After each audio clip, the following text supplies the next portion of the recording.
Somos Isa y Lu, psiquiatra y psicóloga, pero sobre todo amigas, que saben lo que es estar de un lado y otro del espacio terapéutico. Ojalá lo disfrutes, Porque al final, de terapeuta y loco, todos tenemos un poco. De Terapeuta y Loco, Todos Tenemos un Poco es un espacio autofinanciado y sin fines de lucro. Si querés apoyarnos para que siga vivo, puedes hacer tu donación a través de la página www.patreon.com/De Terapeuta y Loco Podcast. Hola, hola, buenas noches, bienvenidos, bienvenidas a un episodio más de Terapeuta y Loco, todos tenemos un poco, estamos en vivo a través de Radio Costa Rica y del Facebook de Terapeuta y Loco. Hoy tenemos un episodio lindísimo porque es un tema del que no estamos exentos, todos vamos para allá, todos tenemos a alguien que está ahí, y es que hoy vamos a hablar de envejecimiento saludable.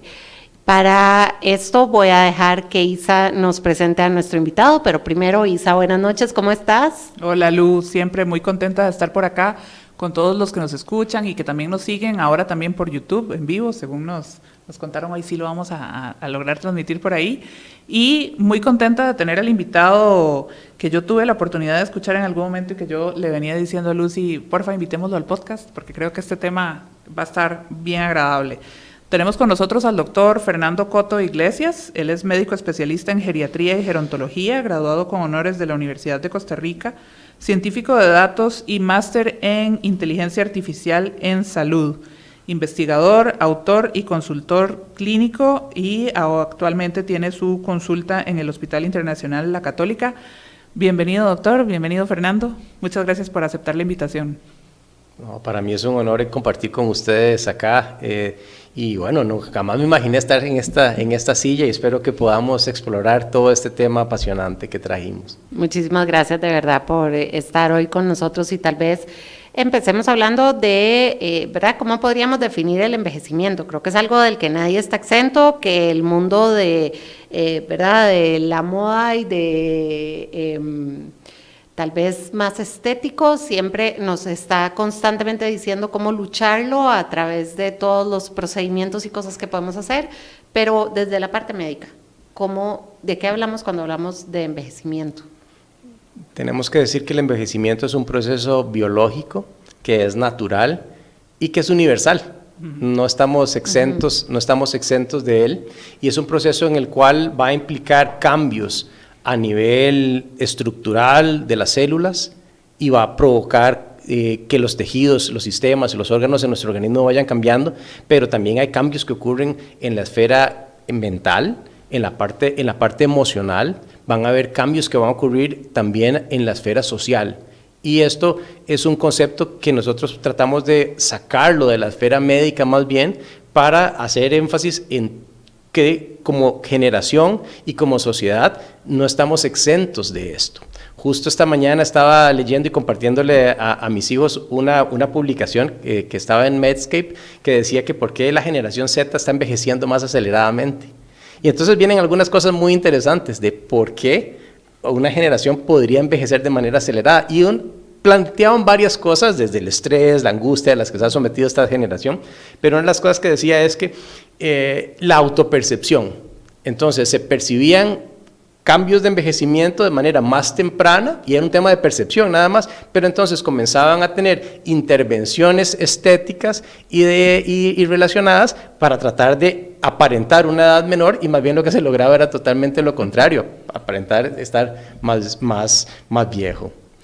Qué curioso, porque estaba pensando en una publicación que vi recientemente de compararnos los que somos de los 40 actualmente con las personas como se veían en sus 40 en los 80, sí, ¿verdad? Y por ahí hay un meme súper gracioso de una de estas personajes de The Golden Girls que dice, ya tengo 41, ¿verdad? Y decía, yo no me veo así, ¿verdad? Entonces me sorprende que más bien los que nuestra generación tal vez cree que está envejeciendo más lento versus la generación que tal vez no sigue, más bien está envejeciendo más rápido. Qué curioso, ¿verdad? Cómo puede ser de disonante y de cambiante entre una generación y otra.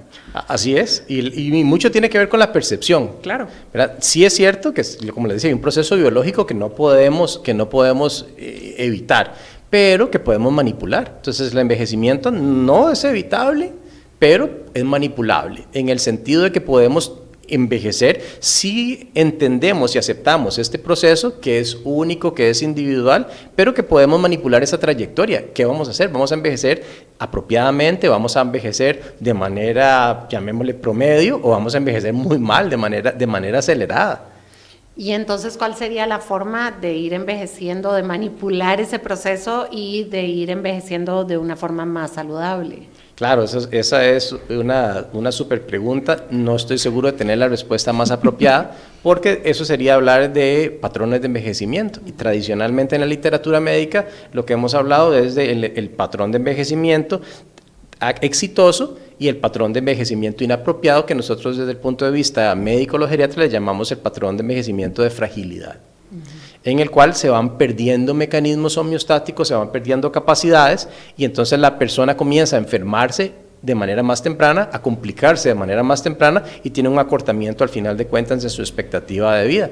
Está también el envejecimiento usual, al cual voy a volver en un segundo, y el envejecimiento exitoso, a lo que usualmente le llamamos envejecimiento exitoso, es a postergar las disfunciones, las discapacidades, los deterioros que ya tengan un impacto en la parte clínica, y vamos allá de no solamente no estar enfermo, sino vamos allá del sentirse con propósito, de sentirse con plenitud. Y de manera muy interesante, cuando vemos estudios epidemiológicos que hablen de gente que está envejeciendo exitosamente, una de las cosas que siempre sale a relucir, es el tema de que las personas están vinculadas socialmente, que tienen un sentido de paz, de pertenencia, y de hecho eso es uno de los principales factores, voy a salirme un poco del tema, para, por ejemplo, prevenir una demencia en una persona mayor, mantenerla vinculada y mantenerla conectada a su entorno, a su realidad, y mantenerla independiente y funcional. Ok, ¿y cuál sería el envejecimiento usual? El envejecimiento usual es una zona gris, porque tradicionalmente lo que hemos entendido como que es normal es lo que es más frecuente. Pero, por ejemplo, hay enfermedades que estamos conociendo y hay condiciones que recién estamos conociendo. Por ejemplo, hablemos de la parte de la demencia. Cuando hablamos del término de demencia senil, hasta hace muy poquitos años lo utilizábamos y hay mucha gente que todavía lo sigue mencionando. Y lo que implicaba es que era normal perder capacidad cognitiva con la edad. Eso es a lo que se refiere el apellido senil. Todo lo que diga senil, eso es lo que quiere decir. Y muchas veces, yo recuerdo cuando empecé a practicar la geriatría, que me encontraba referencias y que el motivo de referencia tal vez de una persona para que lo viera geriatra era senil, que estaba senil. Y entonces simplemente eso significaba que estaba envejecido. Entonces eso ha venido a cambiar también porque, por ejemplo, considerábamos que tener nódulos en las manos y que nos dolieran las manos era también parte normal del proceso de envejecimiento. Hoy sabemos que eso se llama osteoartrosis, y no todas las personas tienen osteoartrosis. Hay ciertos factores de riesgo y ciertos tratamientos específicos para eso. Y entonces por eso me refiero a ¿qué es usual? Depende. Depende de cómo construyamos ese concepto, y desgraciadamente todavía no está bien construido. Es más fácil definir los bordes que definir lo que tenemos en el centro. ¿Quién sí está bien, evidentemente, y quién sí está mal, evidentemente? En el centro posiblemente ahí vamos todos. Y va a depender de las enfermedades que estemos desarrollando y una cosa fundamental, de los hábitos. Y creo que eso es precisamente de lo que venimos a conversar. Totalmente. Y tal vez antes de entrar en esta parte, quisiera para las personas que nos están escuchando, si nos puede ayudar a definir entonces cuál es la diferencia entre la geriatría y la gerontología, siendo que, y retomando lo que decía, no solo es un tema de ocuparse de la senilidad, de esa etapa de la vida, de la vejez, pero ¿cuál es la diferencia entre estos dos conceptos y de qué se ocupan? Claro, yo diría que la geriatría es la especialidad médica que tiene que lidiar con los aspectos biológicos y las dinámicas de salud y enfermedad que afectan a las personas después de cierta edad. ¿Cuál edad es la que definimos como persona adulta mayor? Normalmente es una definición política, ¿verdad? Y lo que hay detrás es en qué momento voy a comenzar a pensionar a la gente y en qué momento puedo, como gobierno, darles beneficios a algunos y que entonces ya no paguen el servicio de bus, por ejemplo. Pero bueno, más allá de eso, desde el punto de vista biológico, comenzamos a envejecer en el momento que dejamos de desarrollarnos. Y en el momento que se termina de desarrollar, el último tejido, sistema que se termina de desarrollar en nuestro cuerpo es el sistema óseo. Y eso es a los 30 años. Entonces, si nos vamos meramente a la parte biológica, comenzamos a envejecer a los 30. Tal vez ese es un momento en donde podamos ver a un geriatra. Depende. Porque podemos hablar de la geriatría preventiva y hacia eso es a lo que nos queremos mover. Entonces, la geriatría como tal es la especialidad médica que atiende la parte biológica eminentemente. La gerontología, eso es muchísimo más amplio y tiene que ver con qué significa envejecer.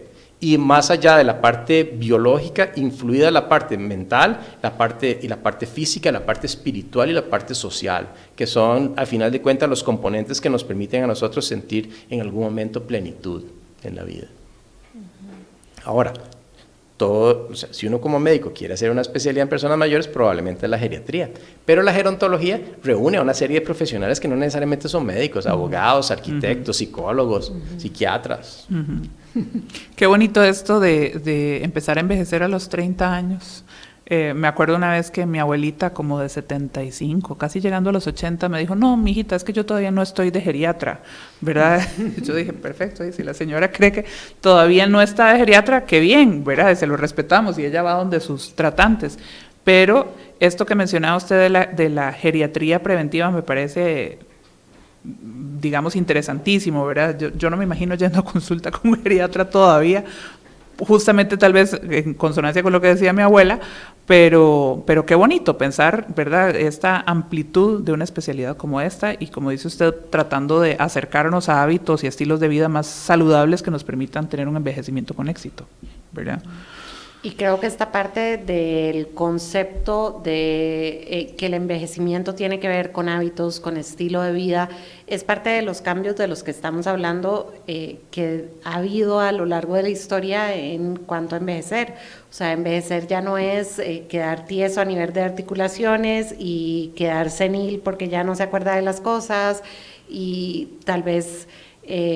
envejecer no es sentirse, como decía en el meme, ¿verdad?, verse ya como una señora de pelo blanco, cortito y ropa tipo monja a los 40 años, sino que de repente en envejecimiento hablamos de un montón de cosas.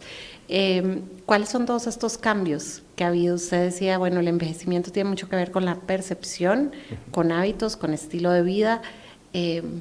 ¿Qué necesitamos para que ese envejecimiento, para cambiar ese concepto de envejecimiento y la forma en que hemos venido hablando de envejecimiento? Claro, y tiene toda la razón. Una de las cosas que yo pienso que ha cambiado es la educación y la autopercepción de qué significa estar enfermo y yo no quererme enfermar, y entonces todas las estrategias que hay de prevención resultaron bien efectivas. Y la otra cosa es cuando yo voy a ver algo, tengo que definirlo. Entonces, antes no lo podíamos definir y estábamos llenos de imágenes, ¿verdad?, de constructos precisamente de cómo es una persona mayor. Tiene una persona mayor así toda doblada, que anda con un bastón, que casi no ve, que no oye, que se le caen los dientes, ¿verdad?, para hablar. Y esas son las imágenes que tenemos de cómo es envejecer. Y posiblemente esa era la realidad del envejecimiento en las personas de 80 años de hace 30 años. ¿Por qué? Porque no existía educación con respecto a la salud dental, por ejemplo. Entonces, no se trataban las caries. Muchos tratamientos dentales consistían en sacamos los dientes. Y entonces, claro, cuando uno leía los primeros libros de geriatría que yo me encontraba y hablaba de cambios, por ejemplo, faciales, que se asociaban al envejecimiento, decía que había adelgazamiento mandibular, que se perdía hueso maxilar, que las personas estaban edéntulas, por lo que les decía antes, porque eso era lo más frecuente, porque los dentistas les habían sacado los dientes a todos. Porque era más bonito ponerse una plancha de dientes y en algún momento hasta era como lo caché en la sociedad, quitarse todos los dientes y ponerse dientes de mentiras bien blanquitos, todos parejitos. Y entonces ¿eso qué ocurrió? Que la mayoría de las personas después de estas generaciones a los 80 años pues no tenían dientes y no tenían huesos y tenían una serie de problemas nutricionales gigantescos relacionados a los cambios que ocurren en la flora bacteriana bucal. Claro. Y entonces pensábamos que eran cambios normales y nos damos cuenta que no, eran inducidos por ciertos hábitos. En el momento que comenzamos a darnos cuenta de esto, que comienza todo el trabajo que hacen los odontólogos de educación, de limpiezas, y ¿verdad? Nos hacen una vez al año, vamos donde el odontólogo, que nos haga la limpieza cada 6 meses, el uso del hilo dental, y entonces ¿qué es lo que tenemos ahora? Gente de 80 años con las piezas dentales completas, sin resorción ósea en sus huesos maxilares y mandibulares, y entonces, mira, no era parte del proceso del envejecimiento, no eran cambios del envejecimiento normal, era un mal hábito. Y así hemos venido cambiando y hemos ido ganando conciencia en temas de prevención, en alimentación, en hidratación, en temas de descanso, en temas de ejercicio, en temas de salud mental, en temas del impacto del estrés, en temas de manejo de enfermedades crónicas, por ejemplo. Entonces todo eso ha venido a cambiar, y lo que nos ha hecho es, usando la analogía de lo que les decía de los dentistas con los dientes, a que lo mismo comience a ocurrir con todos los tejidos a nivel corporal. Y entonces, claro, ahora envejecemos y parecemos más jóvenes. Sí, claro, porque tenemos mejores hábitos. Cosas que cambiaron el rumbo y que construyeron la generación que nosotros podemos ser y darnos el lujo de decir, mira, tenemos esta edad y no padecemos esto. Por ejemplo, la vacunación infantil. Claro. Entonces, hace 3 generaciones atrás, nuestros abuelos no tuvieron vacunación infantil. La sal no tenía yodo, por ejemplo. Entonces, todos estos cambios han hecho a que como sociedades y como humanidad tengamos mejores estándares de salud, que no son los perfectos y que todavía están cambiando, sí, pero entonces nos hace crecer con una noción de que tenemos que tener buenos hábitos de cuidado y de autocuido sobre todo.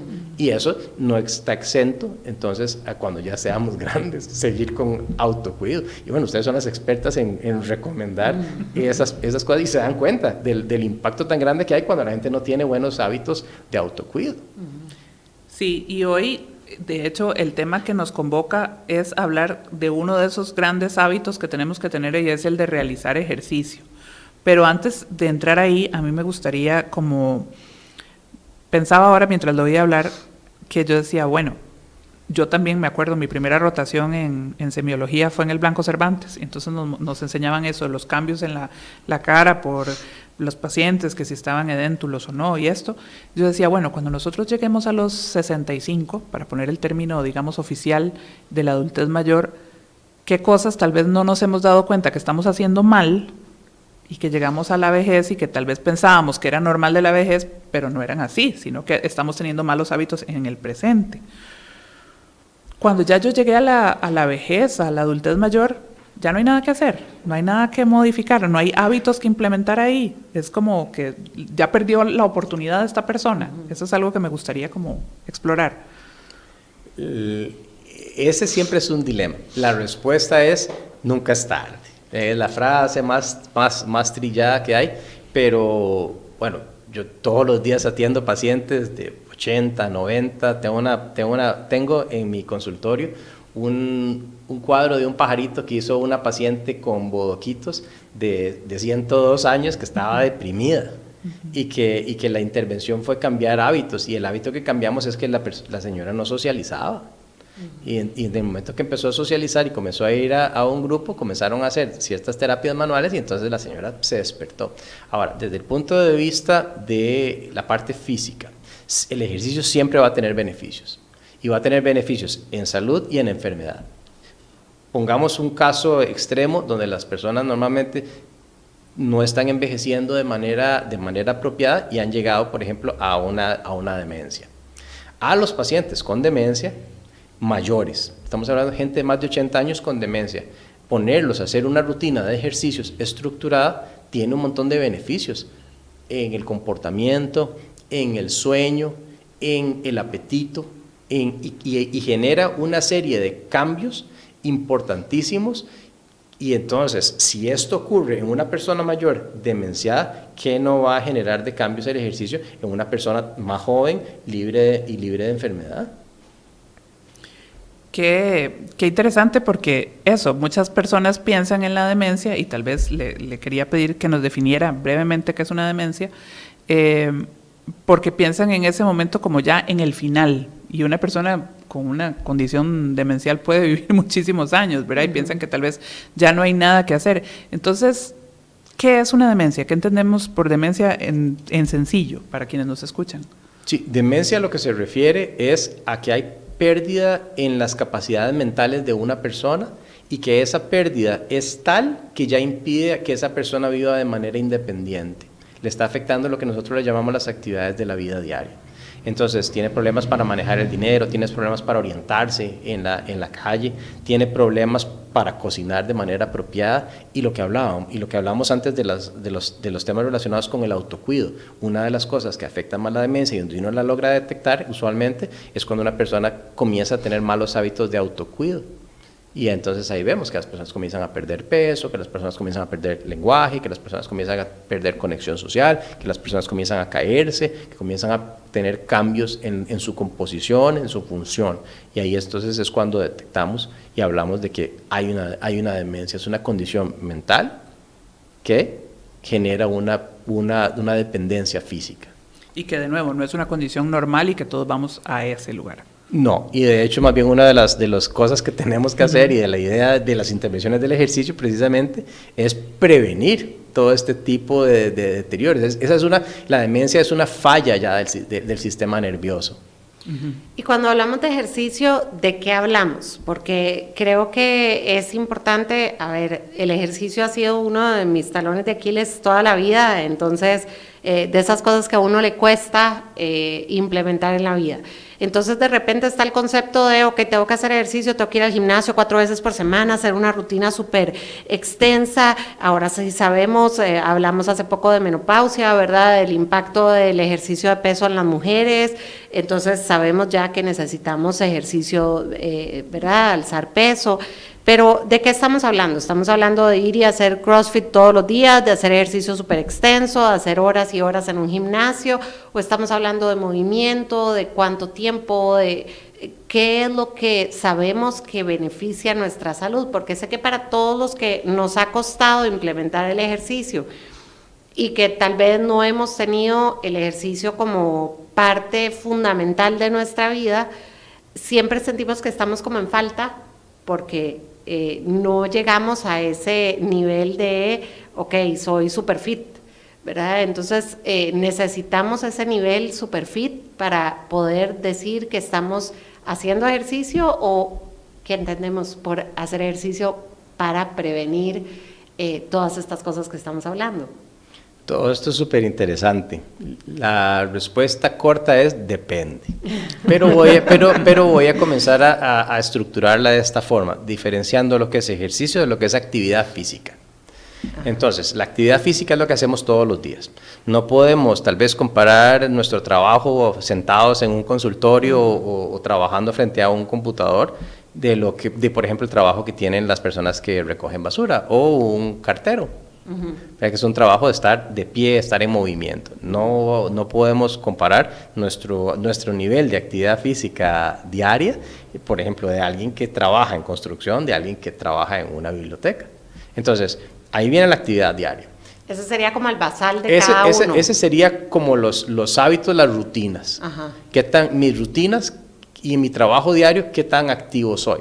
Posiblemente una persona que trabaja como ama de casa, por ejemplo, en la casa, posiblemente va a tener una persona muchísimo más activa que una persona profesional que trabaja en una oficina. Sí. Entonces, ahí viene, y eso se los digo por lo siguiente, porque la mayoría de las objeciones, cuando yo les planteo a las señoras, y voy a hablar aquí en términos de género, es que pero usted tiene que hacer ejercicio. Ay, doctor, pero es que yo me levanto todo el día y desde que me levanto yo no paro, tengo que ir a hacer esto, tengo que ir a hacer lo otro y además tengo que hacer la casa y ya después cuando me doy cuenta ya llegó el mediodía y viene tal nieto a comer y entonces ¿en qué momento voy a ir a hacer yo? Pero por si no ocupo hacer, si yo paso caminando todo el día y posiblemente sí, esa señora para el mediodía va a tener una cantidad de pasos más alta que la que yo tengo para esa hora del día. Sin embargo, como eso es algo que hacemos todos los días y es una rutina que ha estado incorporada, la actividad física ha demostrado algunos beneficios en temas de salud, pero no es la que realmente hace la diferencia en términos de mortalidad o en términos de enfermedad, sino la que hace la diferencia realmente es el ejercicio físico, y ahí es donde viene la definición de qué es el ejercicio físico. Entonces, tradicionalmente, el ejercicio físico lo tenemos que definir en términos de METs. Los METs, MET, es una medida de cuánta energía voy a gastar yo haciendo una actividad. Entonces, normalmente las actividades físicas, lo que se va a consumir es 1-2 MET, entonces la persona posiblemente puede estar limpiando, caminando y mientras oye música y canta y no pasa nada. En cambio, cuando estamos hablando de ejercicio físico, estamos hablando de una actividad en la cual yo voy a hacer un esfuerzo físico de moderado a intenso. ¿Eso qué significa? De 4 METs en adelante. En la práctica, ¿cómo sé que estoy haciendo 4 METs? Si voy a caminar y que la caminata realmente tenga un impacto físico, es cuando yo empiezo a caminar y ya empiezo a jadear un poquitito. Y entonces ya no puedo, si mientras tanto estuviera cantando la canción, después de cada estrofa tendría que hacer. Entonces ahí estoy en los 4 METs. Entonces esa es la intensidad del ejercicio que comienza a demostrar un beneficio desde el punto de vista físico y médico. Entonces, eso es muy importante mencionar que las recomendaciones, por ejemplo, de la Asociación Americana del Corazón, el ejercicio y la cantidad de ejercicio que yo voy a necesitar para tener un beneficio en términos de control de presión arterial, control de peso, disminución de infartos, disminución de derrames, van en los 150 minutos a la semana, dividido en varios días, y que esos 150 minutos a la semana sean de un ejercicio moderado. Y moderado es lo que les explicaba, que a uno le cueste un poquitico, que tenga que jadear un poquitito. ¿Okay? Entonces, esa es la diferencia entre actividad física y ejercicio físico. Ahora, yo puedo salir a caminar, cuentan los pasos, tengo beneficios, pero si no lo hago la intensidad apropiada, es una actividad física. No fue un ejercicio, y eso no es lo que necesariamente va a tener beneficio. La otra parte, la otra capa es la siguiente. No todo el ejercicio es igual. Entonces, vamos a tener el ejercicio aeróbico que llamamos tradicionalmente, que ese es el que va a tener un beneficio desde el punto de vista de mi salud de corazón y de circulación, que ese es precisamente caminar, correr, trotar, piscina, bicicleta. Eso va, y esto es lo que me va a dar, pero también tengo los ejercicios de fortalecimiento muscular y que también se les llama de hipertrofia muscular. Entonces estos son los ejercicios donde yo sí voy a tener que cargar un peso y luchar contra una resistencia. Entonces ese ejercicio, ¿en qué momento es que se comienza a ver el beneficio? Con 20 minutos, 2 veces a la semana, uno comienza a ver que hay cambios desde el punto de vista de la hipertrofia muscular. Entre más haga mejor, no necesariamente, porque entra el tema de la fatiga muscular, y eso es algo que tal vez podemos comentar, que va de la mano de esto y muchas veces no se habla, y es el reposo adecuado. ¿Verdad? Porque si no, empiezan a aparecer las lesiones y entonces el ejercicio de allá de pronto no está tan beneficioso. Pero bueno, los otros tipos de ejercicios son los de flexibilidad y balance. Entonces, esos tienen que ver más con la parte de la coordinación, con la parte precisamente de la flexibilidad, y son los que disminuyen en las personas mayores el riesgo de caerse. ¿Cuáles son esos ejercicios? El tai chi, el yoga, por ejemplo, los pilates. Entonces, ese es otro tipo de ejercicio más apropiado. Y voy a inventar aquí otra categoría extra que yo la he visto precisamente, que es muy útil en el tipo de población que yo atiendo, en las personas mayores, y es el ejercicio físico lúdico. Y eso es bailar. Entonces, el bailar tiene el beneficio cardiovascular, pero además añade otros beneficios extra que son importantísimos, y es que uno siempre trata de estimular varias cosas al mismo tiempo. Por ejemplo, el bailar es una actividad también donde ahí participa la reminiscencia. Entonces las personas normalmente cantan las canciones y se acuerdan de las canciones mientras bailan. Entonces se convierte en una actividad cognitiva al mismo tiempo que una actividad física. Y bailar, pues uno puede bailar solo con la escoba, pero normalmente si se hace en compañía, entonces también tiene un componente social. Entonces no es nada más ir al gimnasio a subirse en una máquina y pasarse de una máquina a otra, o ir a hacer el CrossFit, ir al box y entonces trabajar en unidades donde yo me voy moviendo de una unidad a otra y ahí está todo el mundo, pero todo el mundo está en lo suyo. En cambio el baile, la danza, tiene todos esos otros componentes que es muy difícil de encontrar en los otros tipos de ejercicio, donde, si se quiere, hasta cierto grado hay algún tema de competitividad, ¿verdad? En cambio, el baile no tiene esas características. Otra cosa que también es importante en las personas mayores, cuando vamos a prescribir el ejercicio, es entender cuál es la condición en la que yo estoy. Si nunca en la vida he hecho ejercicio o no, si he hecho ejercicio, cuál es el nivel en el que voy a arrancar y cuáles son los ejercicios que yo necesito y cuáles son los que disfruto y cuál es la cantidad de tiempo de que dispongo y cuáles son mis objetivos también. Porque si lo que quiero, por ejemplo, es perder peso, entonces las estrategias de ejercicio para perder peso son las estrategias de intervalos de alta intensidad, que se llama el HIIT en inglés. Entonces ese es el ejercicio que yo ocupo para perder peso. Pero si yo lo que quiero es tener musculación y más bien ganar peso, posiblemente los ejercicios que necesito son los ejercicios que están relacionados con las cargas y las pesas. Si yo lo que tengo es una enfermedad cardiovascular, soy hipertenso, o tengo una diabetes, o ya tuve un infarto, posiblemente el ejercicio que más voy a necesitar es el ejercicio aeróbico. Entonces, la respuesta a la pregunta es complicada y va a depender del escenario. Ahora, podríamos decir que todos nos vamos a ver beneficiados de tener un poquito de cada uno de estos. Digamos, esa sería la condición ideal, como que yo salga a bailar un día en la noche con mi esposo, porque entonces además de lo lúdico y además de las reminiscencias y el reto cognitivo hay una cuestión de socialización, pero a su vez que haga ejercicios de balance y flexibilidad y que tenga ejercicio aeróbico y que tenga ejercicio, digamos, de resistencia. Eso sería lo ideal.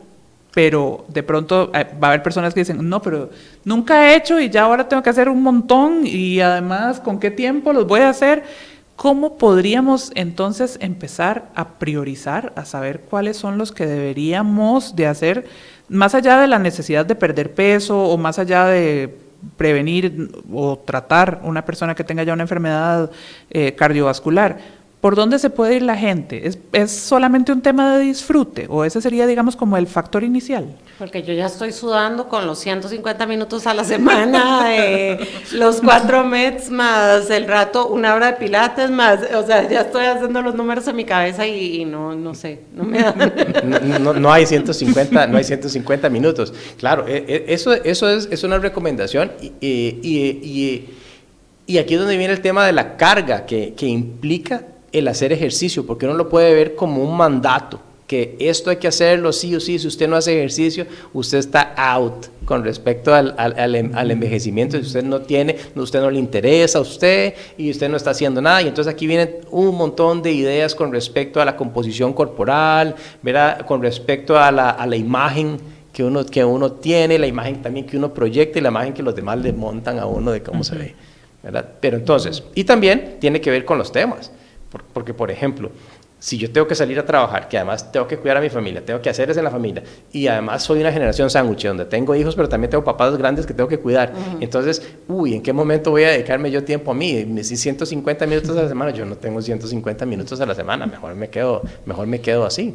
Entonces, una de las cosas es cualquier actividad física, cualquier cantidad de minutos que yo pueda dedicarle a esto, es ganancia.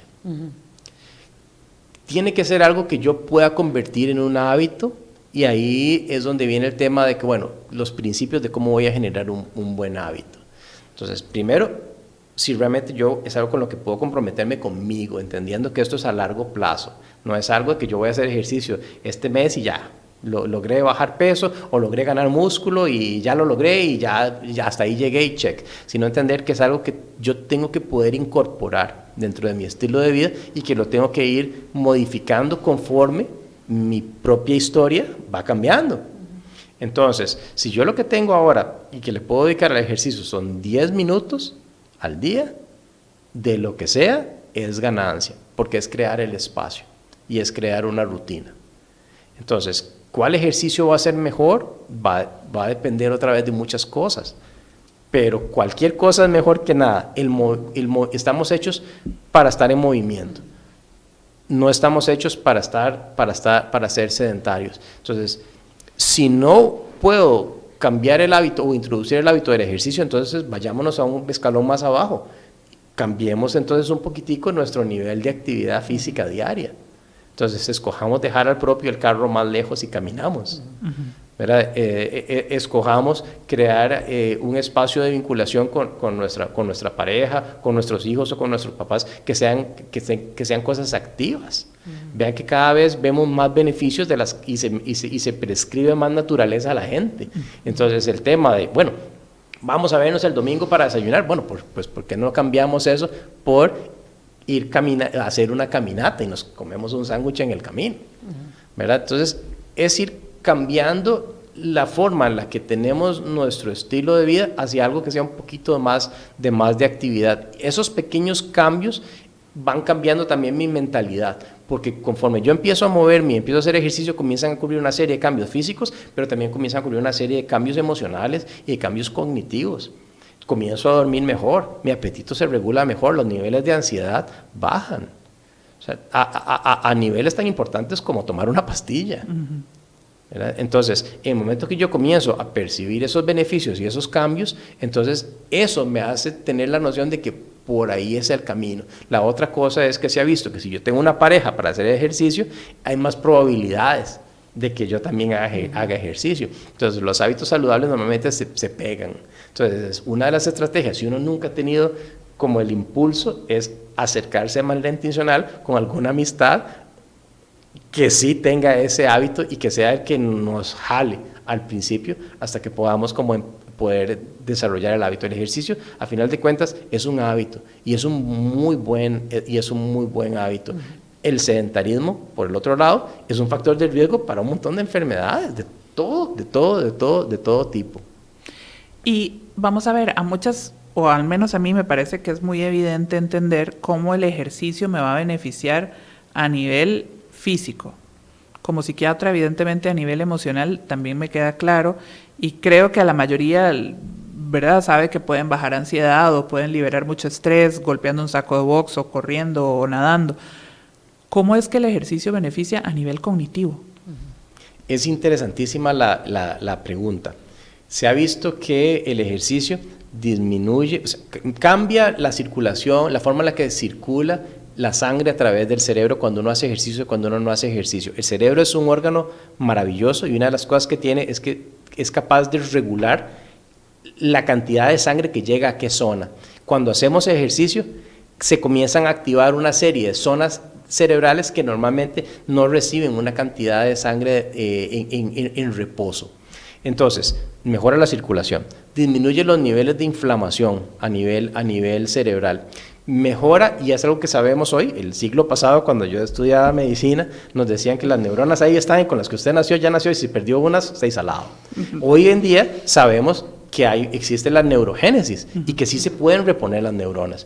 Y uno de los estímulos principales para la neurogénesis sabemos que es el ejercicio. Y maravillosamente, las zonas donde más comienzan a aparecer nuevas neuronas es en las zonas que nosotros conocemos como los hipocampos, que es la zona donde tiene que ver la memoria. Entonces, comenzamos a ver que las personas que hacen ejercicio tienen mejor memoria, tienen mejor concentración, y eso es una de las cosas que entonces comenzamos a prescribir cuando hay temas de ciertos déficits atencionales o ciertos deterioros cognitivos. Uno precisamente comienza a prescribir esto por los cambios que va a generar y que mejoran esta parte. Y se ha visto que es mediado a través de un factor de crecimiento, que es una sustancia química que las neuronas producen y que son un estímulo para que aparezcan nuevas neuronas y para que aparezcan nuevas conexiones cerebrales. Y también tiene que ver con las cosas extracerebrales, que tienen que ver con las hormonas del estrés. El cortisol, la adrenalina se regulan mejor, y algo que está estudiándose cada vez más es el impacto que tiene el dormir bien y la calidad del sueño. El sueño no es una actividad biológica pasiva, es todo lo contrario. Y atravesar por las diferentes etapas del sueño es fundamental para fijar la memoria y para la salud emocional también y para la reparación física que ocurre. Se ha visto que cuando dormimos de manera apropiada y sobre todo hacemos una fase de sueño profundo, que una de las cosas que mejor lo mejora es el ejercicio, precisamente, entonces tenemos una mejor limpieza. Hay un sistema que se llama el sistema linfático, que es el encargado de limpiar todos los desechos que tiran las neuronas en su espacio intercelular, se llama el espacio intersticial. Ahí caen. Y entonces todo esto es movido hacia los capilares y es sacado del cerebro, y eso ocurre durante el sueño. Si uno no duerme apropiadamente, una de las cosas que ocurre es que el cerebro, entre comillas, se nos va contaminando. Y se ha visto que estos desechos de células en este espacio están grandemente acumulados en pacientes. Otra vez volvemos al tema de las enfermedades degenerativas, como la enfermedad de Parkinson, la enfermedad de Alzheimer, por ejemplo. Entonces, los beneficios del ejercicio desde el punto de vista del cerebro son directos e indirectos. Qué maravilla. ¿Y eso indistintamente del ejercicio que hagamos? Digamos, no tanto, no me refiero a la actividad física versus el ejercicio, es en el términos de ejercicio, es lo mismo si yo hago pilates o hago natación o hago atletismo o hago pesas, ese beneficio, digamos, de desintoxicación cerebral es igual, independientemente del ejercicio. Sí, pero una vez más, otro depende. ¿Por qué? Porque el ejercicio tiene que tener una dosis. Y no solamente hemos hablado de los diferentes tipos de ejercicio, no todos los ejercicios son buenos para la misma persona, entonces en esto hay que individualizar muy bien qué ejercicio es beneficioso para cada uno, y la otra cosa es la intensidad y la dosis de ejercicio que yo puedo hacer, porque existe la posibilidad de que yo me sobreejercite, y que entonces, ¿cuándo sé que me estoy sobreejercitando? Cuando comienza a aparecer una condición que se llama la vigorexia. Y es donde más bien yo comienzo a tener ansiedad y angustia si hoy no fui al gimnasio. Y entonces va a llegar un momento en el cual el exceso de ejercicio más bien distorsiona el sueño, genera más inflamación y comienzan a aparecer lesiones en los tejidos, y ahí es donde caso contrario a lo que queríamos, ¿verdad? Nos alejamos de la salud y más bien entramos en un estado patológico. Entonces el exceso del ejercicio también es posible. Entre más mejor, depende. Pero entonces, ¿será que lo que uno debería estar esperando de un médico es que sepa qué tipo de ejercicio sería el más beneficioso para nosotros, en qué intensidad, en qué cantidad?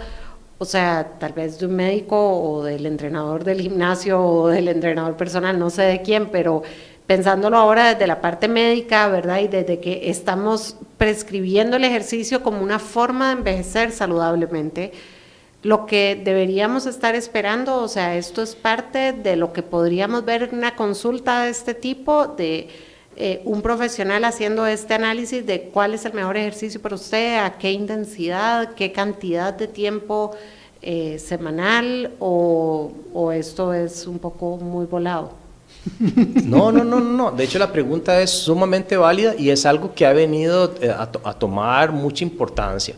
De hecho, hay varias iniciativas a nivel de Europa y a nivel de Estados Unidos con respecto al tema de educar a los profesionales en salud con respecto a la prescripción del ejercicio. Hay toda una academia en Estados Unidos que se llama Exercise is Medicine, y lo que entonces nos entrena a profesionales en la salud en precisamente identificar qué es qué, definirlo bien, saber cuáles son las intensidades, saber cuáles son las dosificaciones y saber qué es lo que yo le voy a prescribir a alguien y saber cuáles son los límites que también yo le voy a poner a la persona. Cada vez vamos entendiendo también que tenemos que hacer pausas y que tenemos que hacer reposo, y también saber medir las etapas de la vida en la que estamos y saber qué podemos dar y qué no podemos dar. Por ejemplo, si es una etapa donde yo estoy durmiendo poco porque tengo, no sé, 1 o 2 trabajos, o tengo un trabajo y además tengo que estudiar y además tengo familia y tengo que responsabilidades en esto o lo otro, posiblemente comenzar en ese contexto a entrenar para una maratón no es lo más apropiado, ¿sí? Entonces yo creo que sí tiene uno que estar claro en si el médico está capacitado En las escuelas de medicina en este momento no es algo que se enseñe, pero tampoco se enseña nutrición, ni tampoco se enseña hábitos de sueño, ni tampoco se enseña a lavarse los dientes. Es algo que nos enseñan, que nos va enseñando en la vida. Entonces, eso es algo que tiene que irse perfeccionando. Ahora, los fisioterapeutas, los educadores físicos, los fisiatras, y hay ortopedistas también que se han especializado específicamente en el deporte y en la prescripción de deporte como tal.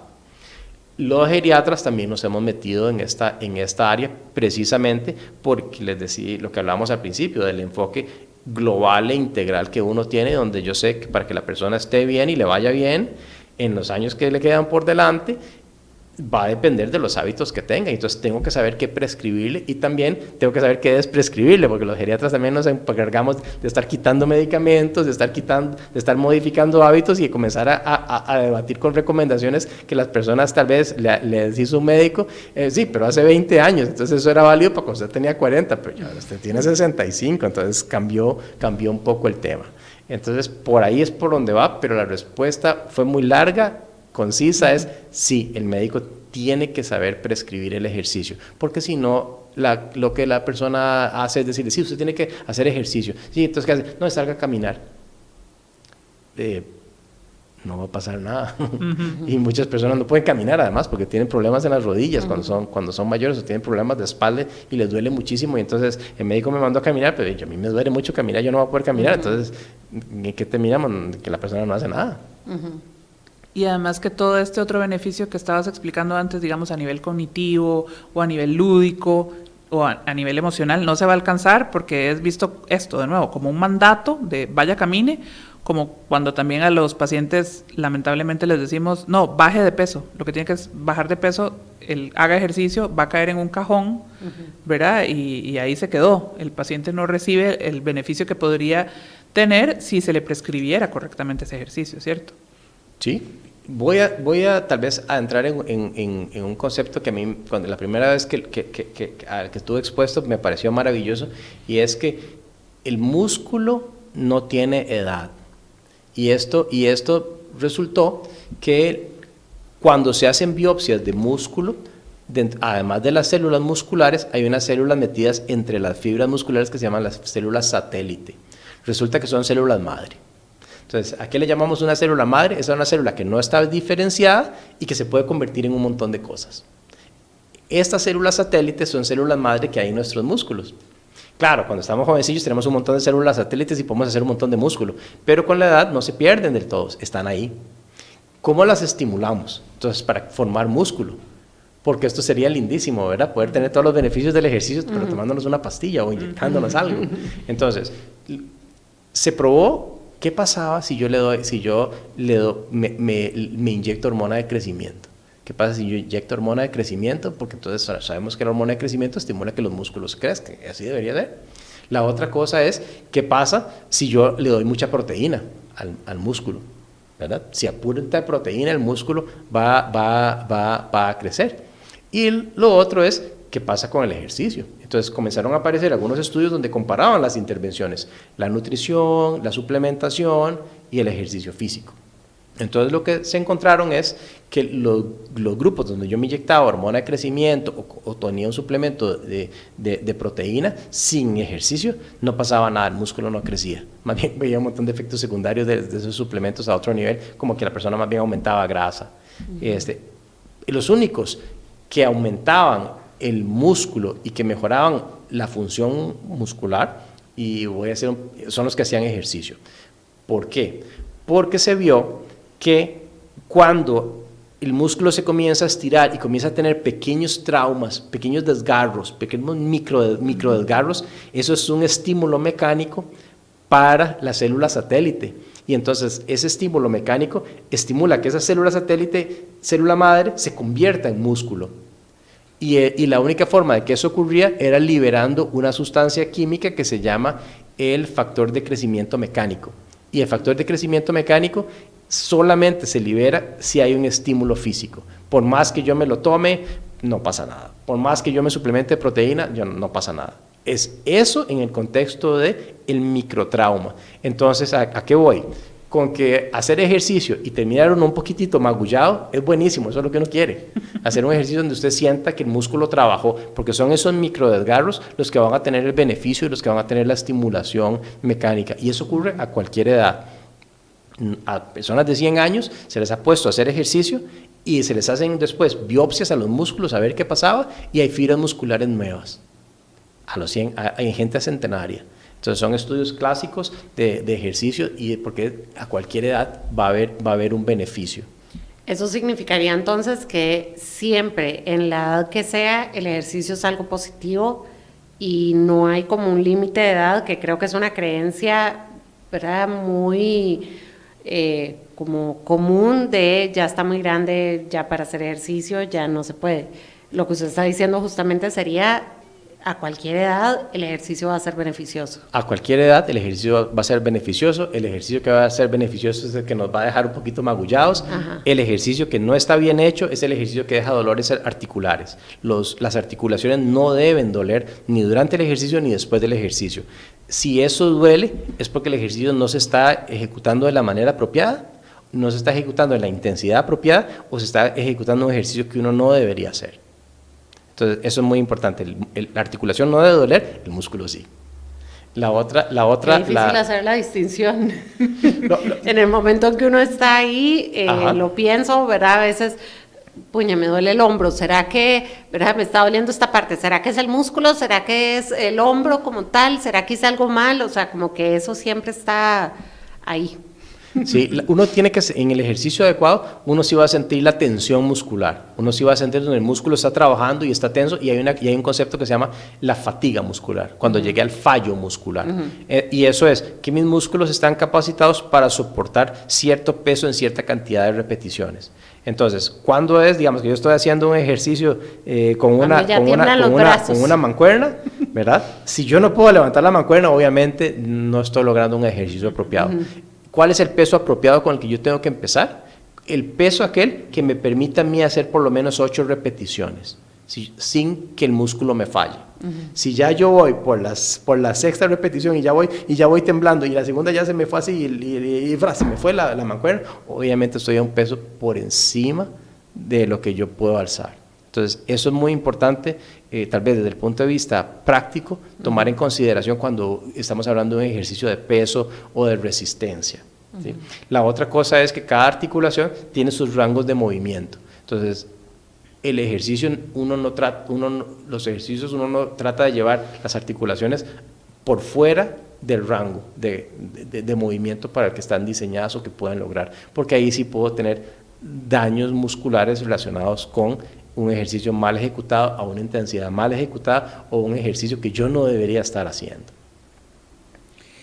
Y vamos a ver, este ejercicio requiere de la participación activa de la persona, es decir, vamos a ver si puedo formularlo distinto. Pensaba en personas mayores que ya tienen mucha limitación de movimiento, ¿verdad? Donde muchas de las veces uno ve que hay una persona externa, un terapeuta físico, un educador o un enfermero que lo ayuda a movilizarse. Ese tipo de ejercicio o de movimiento para personas que ya están encamadas o que permanecen en una silla de ruedas es igualmente beneficioso, si el ejercicio es más pasivo que activo.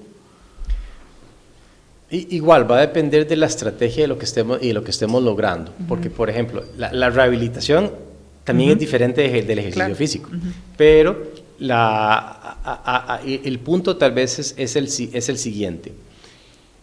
La persona sí tiene que hacer el esfuerzo. Si alguien más lo hace, no hay una carga, no hay un trabajo muscular. Los músculos se van a mover y puede ser muy útil para, por ejemplo, mejorar postura, para relajar los músculos, para aliviar contracturas musculares, para disminuir dolor, para corregir posturas. Por ejemplo, pueden ser muy útiles las intervenciones, pero en términos de ganancia muscular, no se va a ver si yo no soy el que hago el esfuerzo. El músculo va más allá de sostén y de protección para los huesos. El músculo es importantísimo desde el punto de vista metabólico, por ejemplo. El músculo es uno de los órganos que más participa en el metabolismo del azúcar. Entonces, en alguien que es diabético, una de las cosas, por ejemplo, que uno les educa a las personas es, si tiene la glicemia alta en lugar, que es el azúcar, el nivel de azúcar en la sangre elevado, en vez de correr a inyectarse insulina o tomarse otra pastilla, comience a hidratarse bien, porque el nivel de azúcar en la sangre es una concentración, entonces dilúyase tomando agua, y número 2, vaya y haga ejercicio, porque entonces sabemos que hacer media hora de ejercicio y de moderada intensidad, como este que estábamos hablando, tiene la misma efectividad en bajar el azúcar en la sangre que inyectarse 10 unidades de insulina. Wow. Entonces, ese es el impacto tan grande. Y entre más masa muscular yo tenga, tengo un mejor metabolismo también de las grasas y de los lípidos. Hay unos estudios súper interesantes donde se tomaron gente que había tenido un infarto y se comenzaron a analizar en cuanto a su composición corporal. Porque uno siempre le echa culpa a la grasa, ¿verdad? La grasa aquí siempre es la mala. Entonces la grasa siempre es mala, la grasa. Pero nos comenzamos a fijar ahora más en el músculo. Y entonces comenzamos a fijarnos después del infarto en la composición corporal de las personas. Y entonces decíamos, bueno, hay gente que tiene mucho músculo, mucha grasa, gente que tiene mucha grasa con poco músculo, gente que tiene mucho músculo con muy poca grasa y gente que tiene muy poco de las dos cosas. Y entonces, ¿qué es lo que se encontró de manera súper interesante? Que la cantidad de grasa que usted tuviera no era tan importante en si usted se complicaba o si volvía a tener otro infarto, sino que era la cantidad de músculo esquelético, y eso se llama el índice de músculo esquelético. Entonces, entre más músculo usted tenga, independientemente que usted tenga mucha grasa o poca grasa, a uno le va a ir mejor si ha tenido ya una enfermedad cardiovascular. Entonces, aquí es donde viene el tema. El ejercicio aeróbico tradicional de la bicicleta y todo esto va a ser muy útil posiblemente cuando yo tengo entre los 20 y algo y los 60 años. Después de los 60 años de edad y posiblemente un poquito menos, 50, 55 años, yo ocupo hacer ejercicio sí o sí, el fundamental, el más importante. Y volviendo a la pregunta previa de si solo puedo hacer algo, ¿qué hago? Ejercicios de musculación. Ejercicios funcionales, ejercicios con el propio peso, contra una carga. Si yo puedo hacer eso por lo menos 20 minutos, con solo que lo haga 2 veces a la semana, voy a comenzar a tener beneficios en cuanto a la masa muscular que yo voy a tener. Independientemente de que tenga adiposidad y que tenga un índice de masa, ¿verdad?, de corporal alto y que me digan que estoy con sobrepeso y que me cuelguen cosas, independientemente de eso, si yo tengo buen músculo, me va a ir mejor en lo que me queda de vida. Qué bonito. Sí. O sea, suena súper lindo y además a mí me genera mucho pesar pensando lo que dije hace un rato, que 150 minutos puedan parecer algo muy difícil de sacar. O sea, son 2 horas y media, ¿verdad? Qué difícil, qué triste pensar que como personas no podamos sacar 2 horas y media a la semana para nosotros mismos. O estos 40 minutos, digamos, 2 veces a la semana, hacer 20 minutos, un ejercicio que a nivel muscular nos va a beneficiar y a su vez eso nos beneficia en tantísimas cosas, ¿verdad? Pareciera, no está agarrado del techo, pues, ¿verdad? Es algo como que sencillamente podemos hacer y que tiene una cantidad de beneficios impresionantes, ¿verdad? Lo ideal es tener el hábito, lo ideal es esos 150 minutos poderlos dividir en 30 minutos, claro, 5 días a la semana y meterlo como parte de la rutina que yo tengo que hacer de lunes a viernes y el fin de semana descanso. Pero también está la otra posibilidad, ¿qué pasa si yo entre semana no tengo tiempo? ¿Qué pasa si tengo 2 trabajos o empiezo a trabajar muy temprano o no voy a salir a correr a las 10 de la noche y me van a asaltar?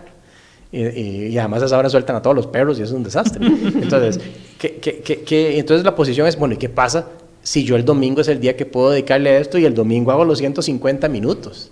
¿Vale? La respuesta es, los estudios científicos dicen que sí. Sí vale. Digamos, sí se logra el beneficio si yo hago la dosificación de un solo día a la semana. Sí, cuenta. Qué bonito, porque entonces pensaba en esto, ¿verdad?, que decías al principio como de, no sé, vámonos a pasear al parque y hacemos, me refiero a un parque nacional, digamos, en nuestro país que tenemos este privilegio.